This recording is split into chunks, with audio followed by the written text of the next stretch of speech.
Cette semaine, une immense figure de la télévision française a disparu, à l'âge de 96 ans. Laurence Boccolini a tenu à rendre un hommage appuyé au héros qui a bercé son enfance. Un exercice d'admiration qui a frappé au cœur de très nombreux internautes. Laurence Boccolini semble avoir réussi son pari. Depuis plus d'un an, elle présente chaque jour l'émission Tout le monde veut prendre sa place sur France 2 avec le succès que l'on connaît. Au mois d'août dernier, elle a d'ailleurs fêté son premier anniversaire au sein du programme. L'ancienne animatrice de Money Drop avait été particulièrement émue en découvrant les surprises faites par Kinevey et Dave, parmi ses proches, pour l'occasion. Côté vie privée, l'animatrice tutoie le Nirvana avec sa petite fille de 9 ans, Willow, qui fait d'elle la plus heureuse des mamans. Un bonheur sans nuages ou presque. En novembre, l'animatrice télé au sens de l'humour corrosif n'avait pas le cœur à rire, alors qu'elle perdait Hélène, une amie de 40 ans rencontrée lors de son passage chez Europe 1.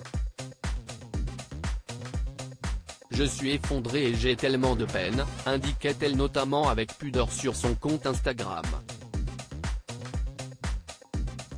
Et en ce dimanche 5 février, ce sont encore des souvenirs de moments passés à l'antenne de la mythique radio qui ont provoqué le chagrin de Laurence Boccolini.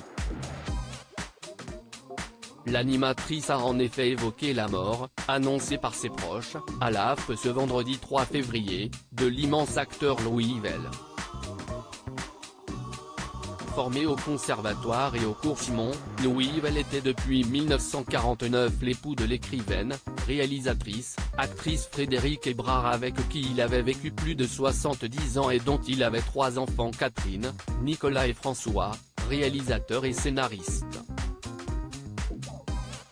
Louis Yvel avait été l'un des célèbres visages d'au théâtre Ce Soir, et avait connu la gloire grâce aux adaptations télévisuelles des romans de son épouse des Demoiselles d'Avignon, Au mari de l'ambassadeur, jusqu'au Château des Oliviers avec Brigitte Fossey. Une disparition à l'écho bien trop discret, une disparition qui a plongé Laurence Boccolini dans la mélancolie des souvenirs de son enfance et de leurs rencontres. Louis Yvel. J'ai tant aimé ce grand comédien. Il a bercé mon enfance avec Marthe Keller dans La Demoiselle d'Avignon, entre autres. J'ai eu beaucoup de chance de l'interviewer à Europe 1 il y a de nombreuses années et je garde encore le souvenir de cet après-midi-là à jamais. Un homme d'une grande intelligence et d'une immense simplicité qui avait été touché par ma fan-attitude un peu bête, a-t-elle d'abord déclaré en légende de sa publication sur laquelle on découvre de nombreux clichés du comédien saisis dans différents âges de sa vie, avant de regretter que l'on n'ait pas fait plus de place dans les médias pour parler de sa disparition. Un regret partagé par de nombreux fans du comédien. Je m'associe à votre tristesse, et regrette effectivement que son départ n'ait pas été plus souligné. Il a également bercé mon enfance et j'avais beaucoup de tendresse pour cet homme. Un très grand acteur. Enfin quelqu'un qui lui rend hommage. Pas une phrase de la part de la ministre par exemple.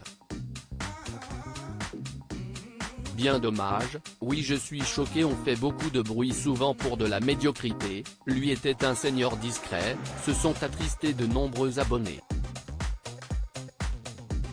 Une peine partagée et moins lourde à porter. Pour voir la tendre publication de Laurence Boccolini, si est par ici.